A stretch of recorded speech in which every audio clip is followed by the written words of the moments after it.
Good evening from Los Angeles. I'm Tavis Smiley. First up tonight, a conversation with former heavyweight champion turned entrepreneur George Foreman. This is the 40th anniversary of Foreman's debut as a professional boxer following his gold medal winning performance at the 1968 Summer Olympics. His latest book is called Knockout Entrepreneur.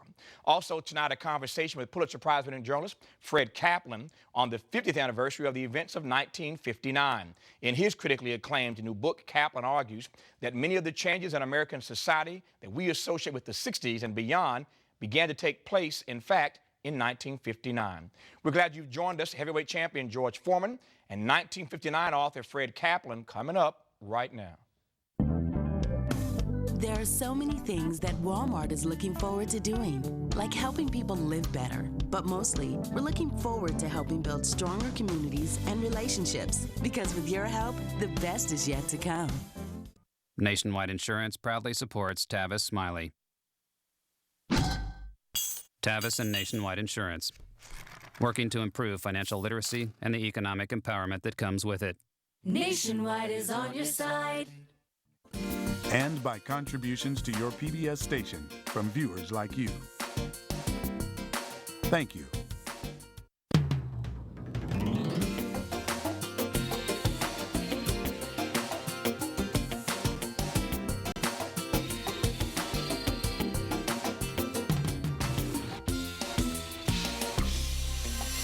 George Foreman is a two-time heavyweight champion who has enjoyed tremendous success outside the ring as a successful entrepreneur and best-selling author. His latest is called Knockout Entrepreneur.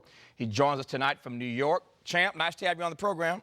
I'm so happy to be with you. Glad to have you on. What is a knockout entrepreneur? Well, for me, I used to go out and box. If you wait around for a 12-round decision, you never know where it goes. So I like to get a knockout. And I tell people, if you want to really get out there, look to knock them dead, but you got to learn to sell. How did you learn how to sell? It's strange. I left boxing for 10 years, and I went into the street preaching ministry. And I didn't want anyone to even recognize the old George Foreman boxer. People wouldn't even stop and give me the time of day. So I learned how to attract them. I'm George Foreman. Yes, I lost to Muhammad Ali, Joe Frazier. They'd stop. And I realized that's what you got to do. You got to learn to sell or you will starve. How did, for those who don't know this part of the story, you end up going from boxing to street preaching in the first place, George? I had an experience back in the 70s where I literally had a vision I was dead and alive again. It scared me so much I became an evangelist. I couldn't even make a fist. And this went on for about 10 years. Couldn't even box or anything.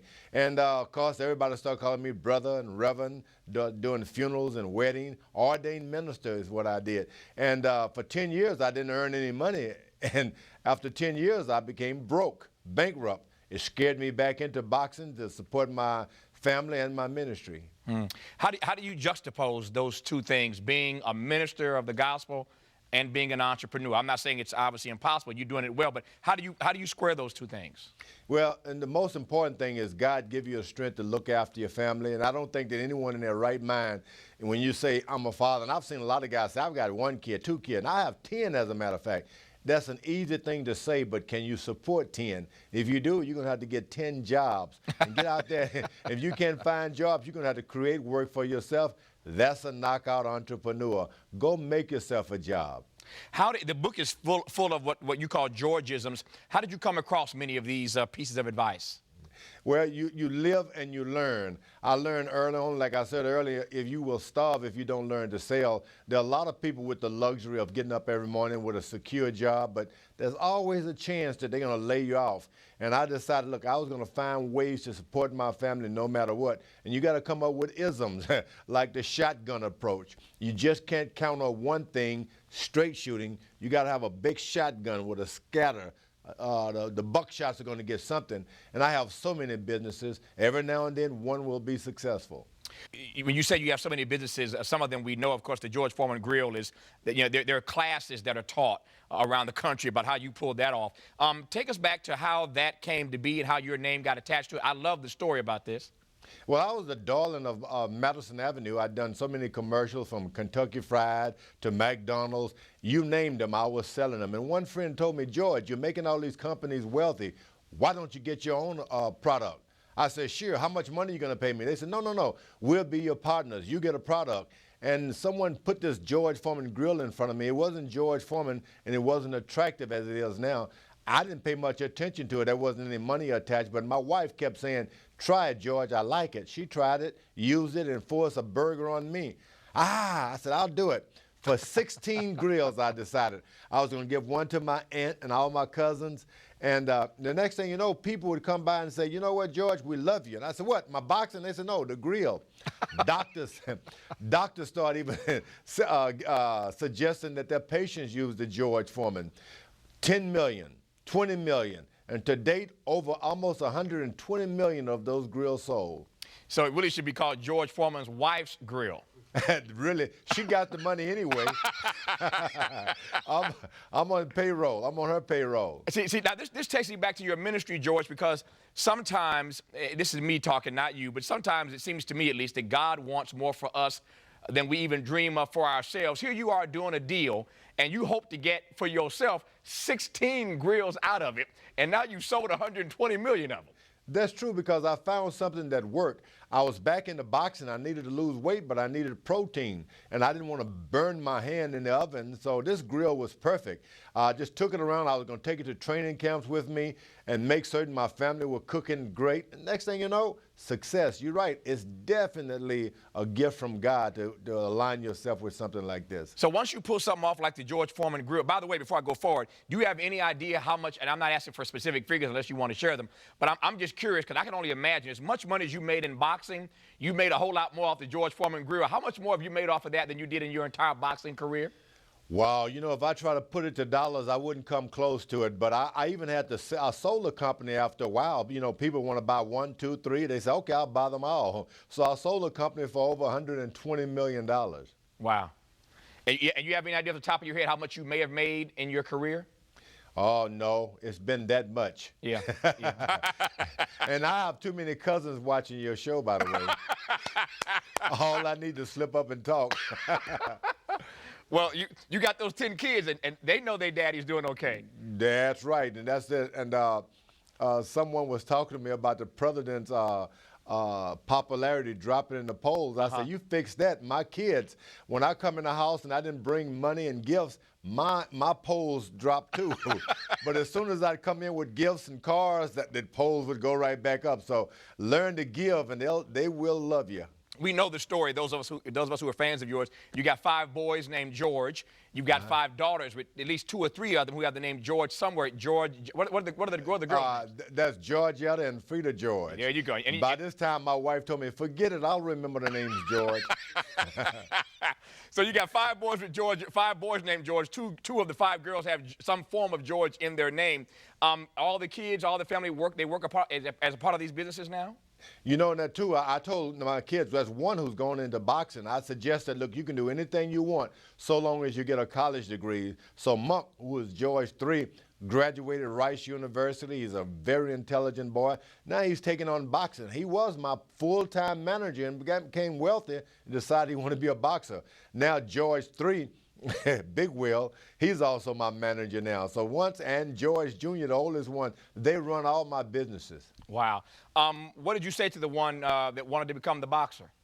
You know, I said, look, if you get a college education, I'm not going to say anything. He proved himself a champion to me. When you sit there and watch your kids walk across that podium and receive that diploma, that's as much champion as I'll ever expect out of any of them. I'm so proud of him for that.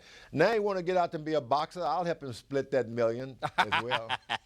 How did, for you, education become so important? Yeah, and it's a frightening thing. You know, I left boxing, of course, became an evangelist, and I looked up one day, I was facing bankruptcy. I didn't have any money at all. Didn't even have a profession. All I had were these, and I thought, boy, you should have gotten an education, George. And it's scary to be a middle-aged man with nowhere to go. I told myself, no one of my kids will ever come to that faith again. Get that college education so that you can make a contribution to your family, yourself, and your country. And that's why it's so important. I've got scholarships all around the country for other kids to make certain if they can't pay their grades, they can't pay for the school, I'll step in if they make the proper grades. What's your process for deciding? We should all be so lucky, so blessed to have persons come to us with opportunities to go into business. But when you get all these ideas thrown at you, presented to you, what's your process for figuring out whether or not you can be a knockout entrepreneur with this project?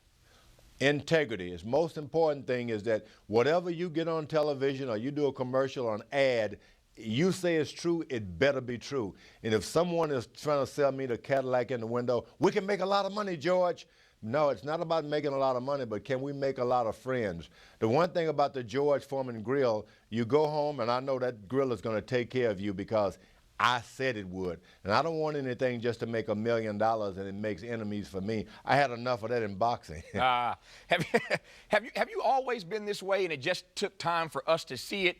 Or did I sense somewhere in your life there was an attitudinal metamorphosis? I mean, when you were boxing back in the day, I don't recall you being this, this big, happy, wonderful, smiling, friendly guy. Where did all this come from?